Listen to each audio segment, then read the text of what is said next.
শনিবার পশ্চিম বাইনান হিয়ারা নজরুল স্মৃতি সংঘের উদ্যোগে অনুষ্ঠিত হলো এলাকার বিভিন্ন বিদ্যালয়ের প্রায় 150 জন মেধাবী ছাত্রছাত্রীদের সংবর্ধনা, বৃক্ষরোপণ কর্মসূচি, মানববন্ধন। এছাড়াও অনুষ্ঠিত হয় রক্তদান শিবির। উলুবেড়িয়া শরৎচন্দ্র চট্টোপাধ্যায় মেডিকেল কলেজ হাসপাতালের ব্লাড ব্যাংকের পক্ষ থেকে রক্ত সংগ্রহ করা হয়।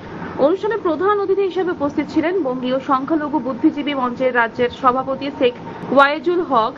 তিনি তার বক্তব্যে বলেন, আরজিকর কাণ্ডে তদন্ত সম্পর্কে এবং পরবর্তীতে রাজনৈতিক কর্মকাণ্ডের মাধ্যমে বাংলাকে অশান্ত পরিস্থিতি তৈরি করার চেষ্টা কথা বলতে গিয়ে বলেন, রাজ্যে অপ্রীতিকর পরিস্থিতির জন্য তিনি বিজেপি ও আরএসএস কে সম্পূর্ণ দায়ী করেন।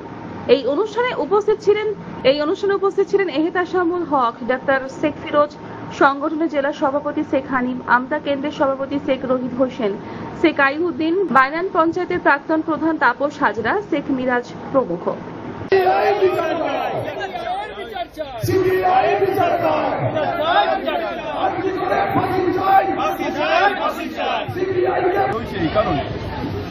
আপনি দেখেছেন ঘটনা ঘটার পরে খুব ভয়ঙ্কর ঘটনা, যেটা আমরা সবাই মর্মাহত।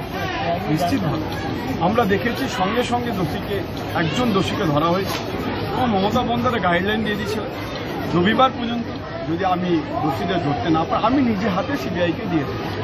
কিন্তু একদিনের মধ্যেই আমরা দেখলাম সিবিআইকে হাইকোর্ট হস্তান্তর করে দিই এবং হস্তান্তর করে দেওয়ার পরে টিল টাইম এখনো পর্যন্ত দোষী কাউকে ধরতে পারল না। এবং এই ম্যাটারটাকে নিয়ে বাংলাকে বদনাম করার জন্য সিজিও কমপ্লেক্সকে ঘেরাও না করে তারা নগণ্য অভিযান করছে এবং ছাত্রদেরকে উস্কে দিয়ে ছাত্র সেখানে একটাও দেখাতে পারেনি কেউ। বয়স্ক লোক 80 বছর, 70 বছর, 40 বছর, 50 বছরের লোকরা 500 থেকে 1000 লোক, কোনো মানুষ সাধারণ মানুষ পাবেন বাইরে থেকে। তারা রাজভবনকে ভাবছে নবান্নও চেনে না, রাজভবনে গিয়ে ধাক্কা মারছে। এর থেকে এটাই প্রমাণিত হতে চলেছে আগামী দিনে যে নিশ্চিতভাবে আমরা মনে করছি আরএসএস বিজেপির দ্বারা এটা নিয়ন্ত্রিত, তার জন্য দোষীরা শাস্তি পায়নি। আর একটা পুরো আপনাকে বলি আমরা কেন এটা ভাবছি, তার কারণ মমতাদি ব্যর্থহীন ভাষায় বলেছেন আমরা ফাঁসি চাই, হস্তক্ষেপের জন্য আইন তৈরি কর। তিনি অ্যাসেম্বলি ডেকে এমার্জেন্সি অ্যাসেম্বলি ডেকে আইন যদি তৈরি করতে পারেন, কেন পার্লামেন্টে আইনটাকে মান্য থেকে মান্য, তার কারণ সোর্সের মধ্যে ভূত আছে।